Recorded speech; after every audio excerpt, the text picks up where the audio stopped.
गणपती बाप्पा मोरया. मंडळी, गणपतीमध्ये बाप्पाची मोठी मूर्ती पाहून आपोआपच आपण सगळे थक्क होतो. पण असं असलं तरी सुद्धा जेव्हा एखादी इवलीशी मूर्ती समोर येते किंवा बाल गणेशाचं स्वरूप आपल्या समोर येतं तेव्हा आपोआपच का माहीत नाही पण मन आनंदून जातं आणि मग लगेचच डोळ्यासमोर वाक्य येतं, मूर्ती लहान पण कीर्ती महान. हेच वाक्य ज्या छोट्या सेलिब्रिटीच्या बाबत तंतोतंत जुळतं अशा मायराच्या आज आपण घरी आलोत, वायकुळ कुटुंबाच्या राजाच्या दर्शनाला. खरं तर याआधी सुद्धा आपण वेगवेगळे ब्लॉग्स, गाणी, शूट्स याच्यामधून मायरा आणि बाप्पाचं कनेक्शन, त्यांचं गोड बॉन्डिंग बघितलंय. पण आज आपण प्रत्यक्ष व्योमसहित वायकुळ कुटुंबाची, बाप्पाची मूर्ती आणि त्यांच्या खूप आठवणी ह्या सगळ्याविषयी गप्पा मारणार आहोत. त्यामुळे अजिबात वेळ न घालवता लगेचच सुरू करूया.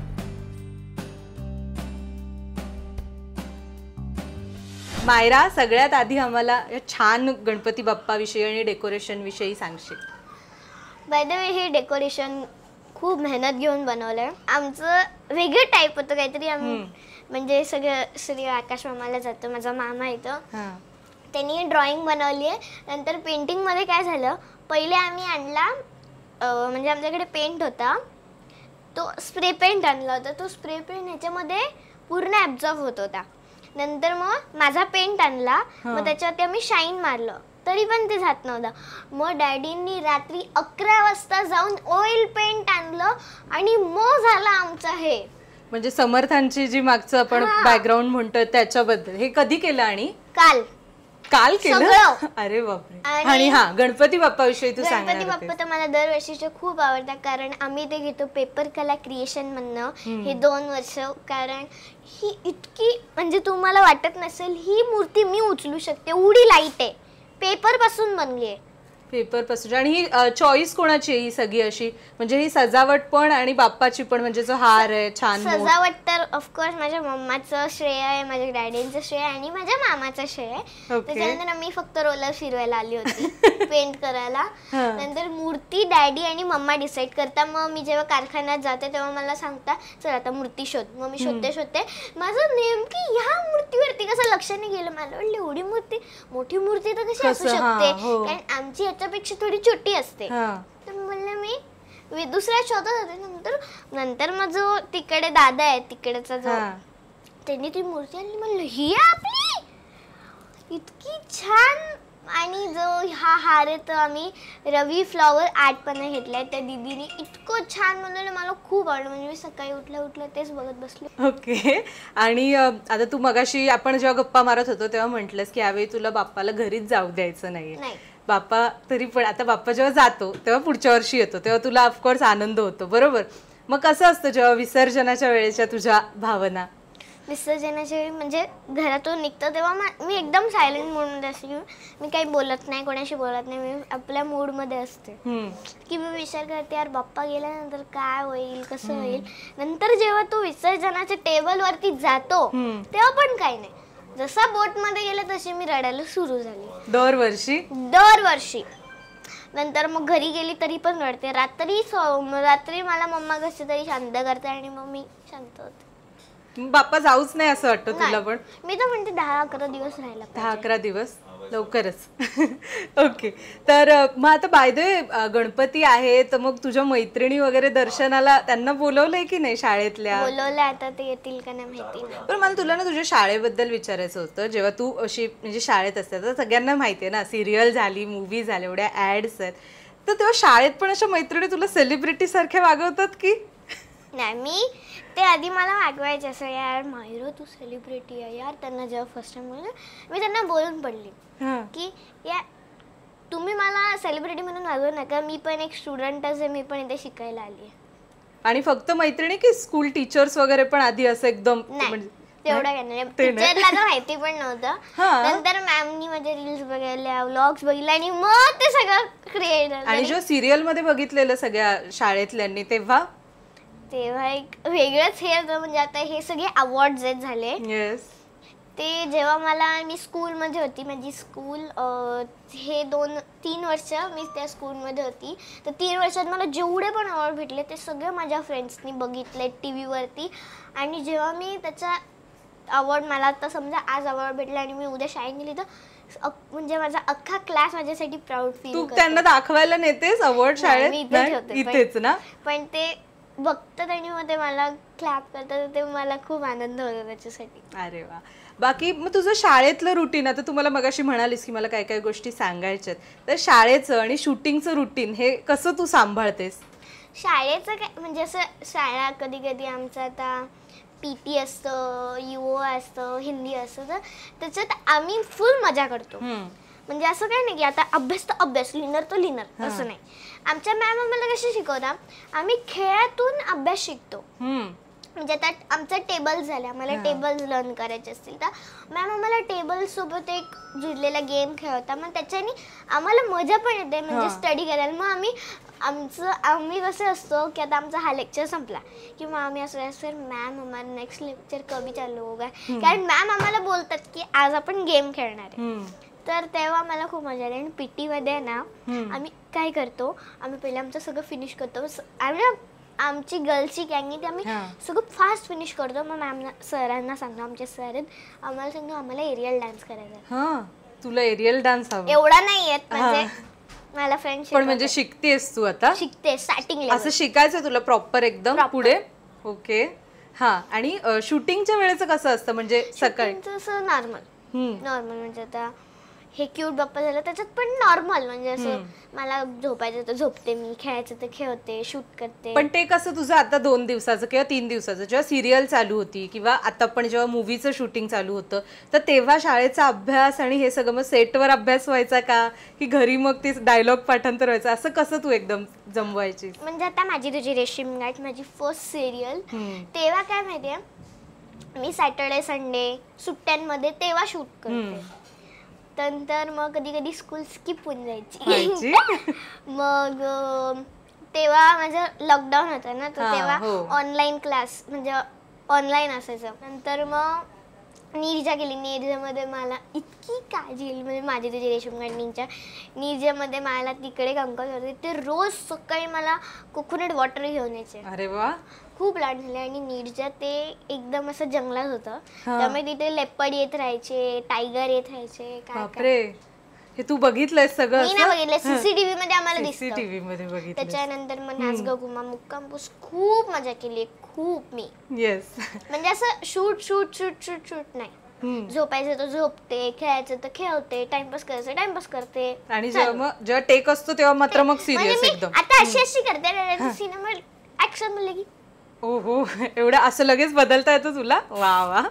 आता तू म्हणालीस नीरजा केलंय, माझी तुझी रेशीम गाठ केलंय, तर आता हिंदी मराठी असं, तर दोन्हीमध्ये एक तुला काय असा फरक जाणवला की म्हणजे आता मराठीत काम करताना ते सोपं पडायचं का हिंदीत? असं काय नाहीये की आता माझी हिंदी खूप घाण आहे, घाण होती म्हणजे मी नीरजा करायची ती खूप अशी अरे तेरको मेरको असं माझी हिंदी, हमरेको तुमरेको करायचीस का? नंतर मग मी नीरजा मध्ये मला हिंदीचे काही शब्द मिळाले, मग ते तुला शिकवायचे असं? म्हणजे मला आता थोडं ठीकठाक आहे, म्हणजे आता आपण स्पेशली बोलतो तर खास तौर पर असं मी शिकते. आणि मराठीत पण सेम, म्हणजे मला तिथे पण नवीन नवीन शिकायला भेटले, शब्द शिकायला पण म्हणजे प्रत्येक ह्याच्यात मला नवीन शब्द शिकायला भेटले. असा एखादा आवडता शब्द आहे का नवीन शिकलेला हिंदीतला मराठीतला पण? हिंदीतला तर खास तौर पर मी फर्स्ट टाइम ऐकला आणि तो स्पेशली आहे. आणि मराठीतले तर सगळेच शब्द आवडतात. मराठी आपली आहे ना मराठी, ऑफकोर्स. आणि आता तू नीरजाचं सांगितलंस, माझी तुझी रेशीम गाठ, इनफॅक्ट नाच ग घुमामध्ये पण, मग इथे स्नेहाताई असेल किंवा प्रार्थनाताई किंवा मुक्ताताई, ह्या सगळ्या कशा त्यांनी तुझ्या आईचा रोल केलाय. आता त्या स्क्रीनवरच्या आई आणि तुझी खरी आई यांच्यामध्ये काय तुला सिमिलर वाटतं का, काही फरक वाटतो का? काही नाही, सेम आहेत. म्हणजे असं काय नाही की आता मम्मा आला, आता चुकी झाली तर चुकी झाली, मग आता थोडंसं ओरडणार, मग नंतर लगेच जवळ घेणार. त्या पण तशाच होत्या? नाही तसं काही नाही, पण मम्मा मला खूप प्रेम करते, खूप. मम्मा डॅडी व्योम सगळे प्रेम करतात, माझे सगळे लाड पुढवतात सगळे. म्हणजे माझे तुझी रेशीम गाठ झाली, जे पाहिजे ते भेटायचं मला, फुल डॉन. आता तुला आता जो नीरजासाठी अवॉर्ड मिळाला, तर तू छान एकदम पिंक ड्रेस आणि एकदम सुंदर दिसत होतीस. जेव्हा तुझं असं नाव अनाऊन्स झालं, तू पुढेच होतीस, तर तुला कसं वाटलं? मला म्हणजे एक स्पेशली सांगते की माझे जेवढे पण नॉमिनेशन झाले ना, माझे जेवढे नॉमिनेशन झाले सगळ्यांमध्ये मला अवॉर्ड भेटलाय. तू आहेच टॅलेंटेड, तुला मिळणारच. ITA ला मी म्हणजे असं मला हे झालं की यार मी कसं काय झाली विनर. मी शॉक झाले होते. पहिले 2 मिनिटं मी अशी झाली होते, काय अशी. नंतर मग मी स्टेजवर गेली. मला इतका आनंद होत होता ती ट्रॉफी पकडून. असं वेगळीच फिलिंग होती तेव्हा मला की एवढा वेळ झाला. म्हणजे आता ITA मध्ये बघायला गेलं तर माझा पहिला अवॉर्ड माझा होता, पण ऍक्च्युअली माझा सगळ्यात लास्ट अवॉर्ड झाला होता तिथे तुला देताना. ओके, मग खूप तुझी म्हणजे उत्सुकता अशी ताणून ठेवली होती. 3 तास झाले, 4 तास झाले तरी मी म्हणत करते डॅडी आपला अवॉर्ड कधी होईल. नंतर मग आता आलो. Best child actress goes to me अशी. नंतर माझं नाव ऐकून आलं, म्हणलं डॅडी. खूप असं. ओके, बरं मायरा, मला ना आता तुझ्याबरोबर एक छोटासा क्विक रॅपिड फायर खेळायचा आहे. ओके, रेडी आहेस? थोडेसेच प्रश्न आहेत. सो उकडीचा मोदक की तळलेले मोदक? उकडीचा मोदक. शाळेतल्या मैत्रिणी की सेटवरच्या मैत्रिणी? दोघ्या. असं नाही, दोघ्या आवडतात. ओके, मग शाळेतला अभ्यास कठीण आहे की सेटवर डायलॉग पाठ करणं कठीण आहे? दोन्ही कठीण आहे. तू सगळं दोन्ही सांगतेस. बरं, साडी की फ्रॉक किंवा असं वेस्टर्न वेअर? साडी. अरे वा, साडी आवडते तुला नेसायला? साडी अशी नेसून म्हणजे तुझा एखादा फेवरेट लुक बद्दल सांगशील का काही?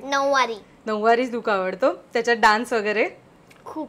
ओके, बरं मायराला आता पुढे कुठल्या ऍक्टर किंवा ऍक्ट्रेस बरोबर काम करायचंय अशी इच्छा आहे? तारक मेहता का उलटा. तारक मेहता मध्ये तू बघतेस का तू? खूप असं. खूप. ओके, शेवटचा प्रश्न. आता सगळं छान चाललंय, ओके, सगळं शूट्स आणि अभ्यास आणि सगळं एकदम मस्त हिट आहेस तू. मायराला तर मोठं होऊन काय व्हायचंय, काय स्वप्न आहे? आता माझी बकेट लिस्ट आहे. मला पायलट बनायचं, मला एअर होस्टेस बनायचं, मला डॉक्टर बनायचं, सगळं कसं बनवायचं, मला ऍक्टर बनायचं. एवढ्या 4 गोष्टी मला एक डिसाइड करायचं होतं मला काय बनायचं. नाही तर तू कसं कर, ऍक्ट्रेस हो, म्हणजे तू हे सगळे 3 रोल करू शकतेस ना. ना बेस्ट ना. ओके, थँक्यू मायरा, तू छान गणपतीच्या वेळेला आम्हाला वेळ दिलास. आता आपण इथेच नाही थांबणार आहोत, आपण तुझ्या आई वडिलांशी सुद्धा गप्पा मारायच्या. रेडी आहेस का? रेडी. चला.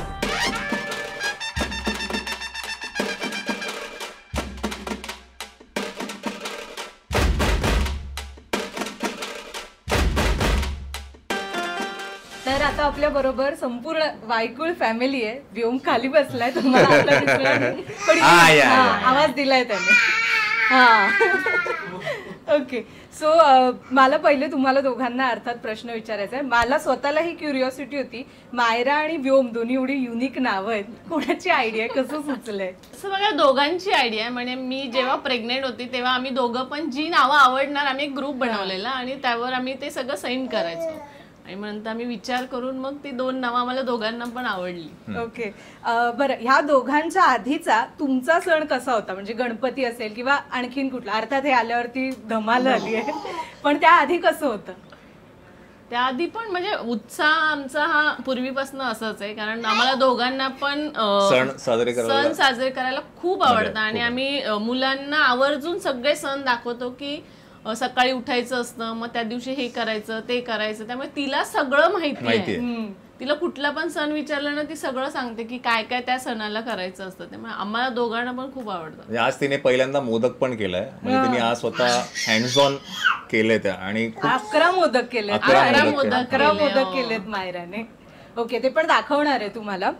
बरं, मागच्या वर्षी जर आपण जाऊया, मागच्या वर्षी व्योम आणि गणपती बाप्पाचं आगमन म्हणजे साधारण थोडंसं पुढे मागे होतं. तेव्हाची कशी होती वेळ आणि तेव्हाच्या काही आठवणी असतील तर? खूप म्हणजे काय ना, गणपतीचा तो वेळ होता आणि डॉक्टरांनी डिलिव्हरी डेट पण त्याच वेळेस दिली होती.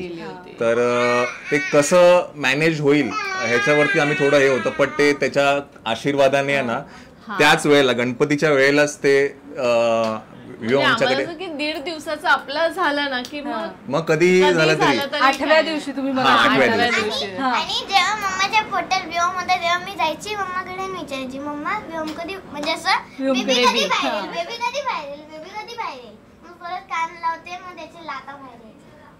लाता बाहेर यायचं त्याच्या. आणि जेव्हा आला व्योम तेव्हा म्हणजे अर्थात तुझी रिॲक्शन तर सगळ्यांनी बघितली, कसं वाटलेलं? पण मी फर्स्ट टाइम असं काहीतरी बेबी बघितलं, न्यूबॉर्न. हा म्हणजे न्यूबॉर्न बेबी पहिल्यांदा हातात घेतला. आणि दिदी झालेलीस ना तू, ऑफकोर्स. म्हणजे मी जेव्हा जात होती ना ओटी मध्ये, तेव्हा ती एवढी रडली आणि तिला असं वाटायचं की मम्मा जाते, ती येईल का? तिचं तू मम्मा तू येशील ना, तू येशील ना. ओके. ते घाबरत होते खूप. तर आता तुमचं दरवर्षीचे व्लॉग्सही असतात किंवा एकूणच तुमचे छान लुक असतात. आज पण सगळेजण एकदम ब्राईट कलर्स.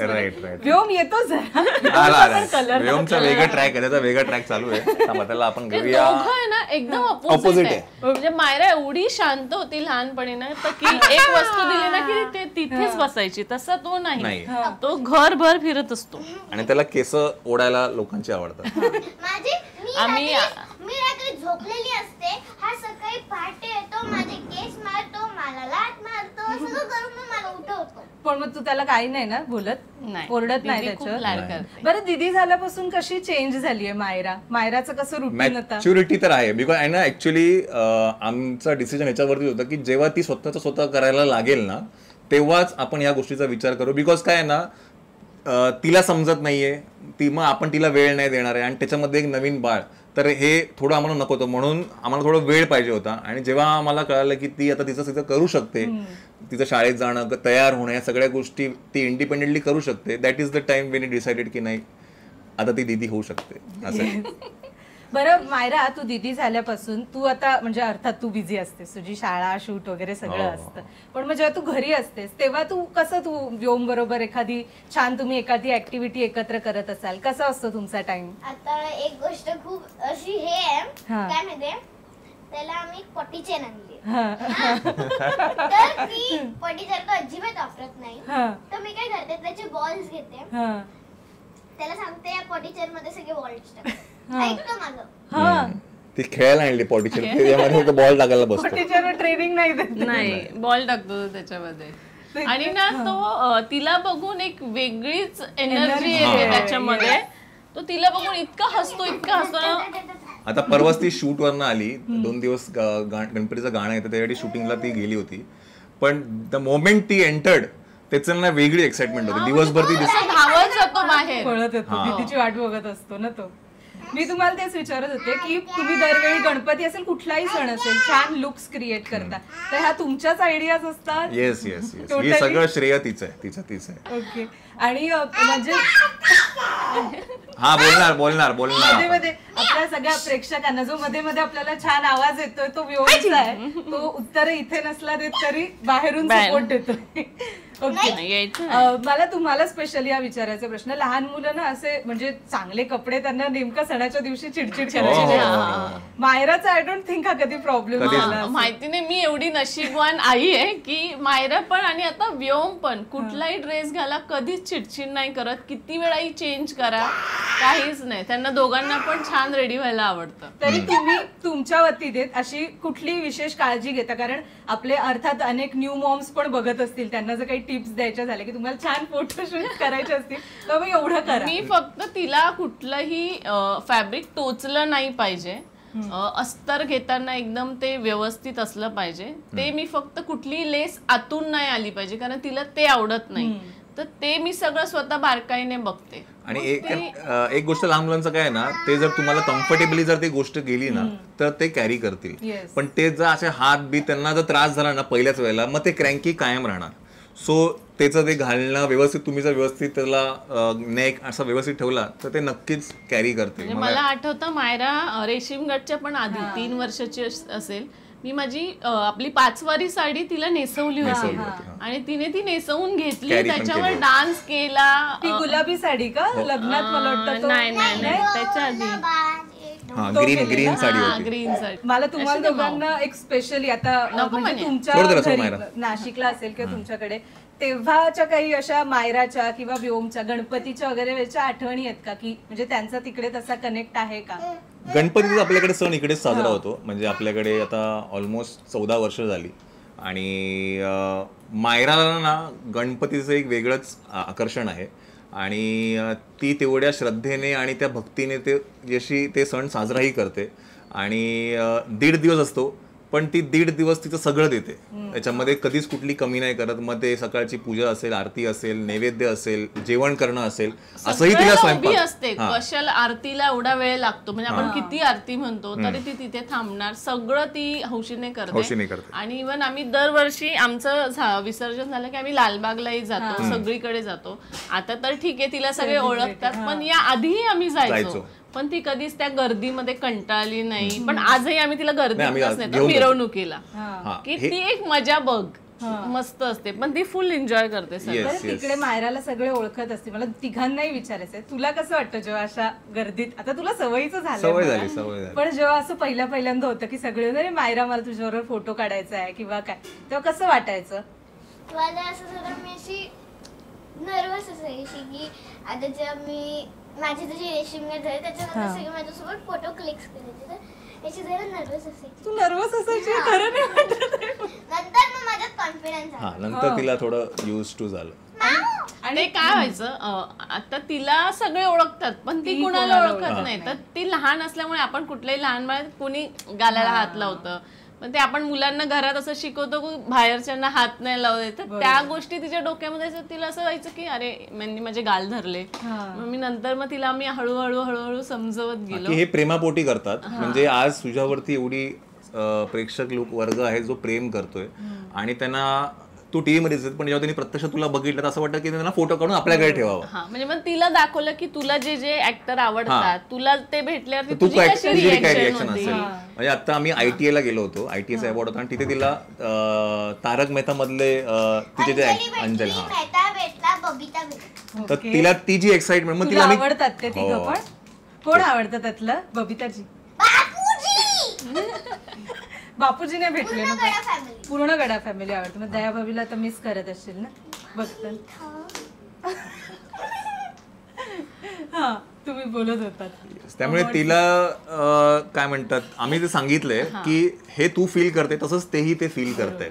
त्याच्यामुळे तो कनेक्ट तिला आता मग समजून गेलाय की ठीक आहे, आता कधी गर्दीत जरी कोणी भेटलं तरी.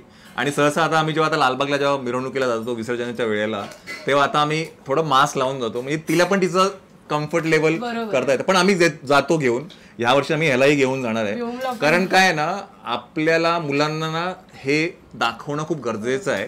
कारण का आज आपण फक्त टीव्ही आणि रील्सच्या मार्फत बघतो, ते ट्रान्झिशन बघतो, गणपती आले, आगमन सोहळे, पण ती जी खरी मजा तिथे जाऊन जी आहे ना, ती तुम्ही टीव्ही वरती किंवा एका रील्स वरती अनुभव नाही करू शकत. सो आम्ही तिला घेऊन जातो. येस. आता एक शेवटचा प्रश्न, जरा मला मायराच्या स्कूल रिपोर्ट्स बद्दल विचारायचंय. मायरा डायलॉग्स वगैरे तर जबरदस्त पाठ असतात तिचे. शाळेत कसं, मी तिला नंतर विचारणारच आहे हे, पण मला तुमच्याकडून शाळेमध्ये आहे ना, अकॅडमिकली ती चांगलं आहे तिचं, पण तिची एक गोष्ट स्कूलमध्ये आहे ना, म्हणजे ते टॉकेटिव्ह आणि कंप्लेंट्स पण खूप येतात. जेवढा तिचा अभ्यासही आहे त्याच काय म्हणतात दुप्पट खूप गप्पा मारते. म्हणजे तिचा असं मैत्रिणींचा त्यांचा तो ग्रुप आहे.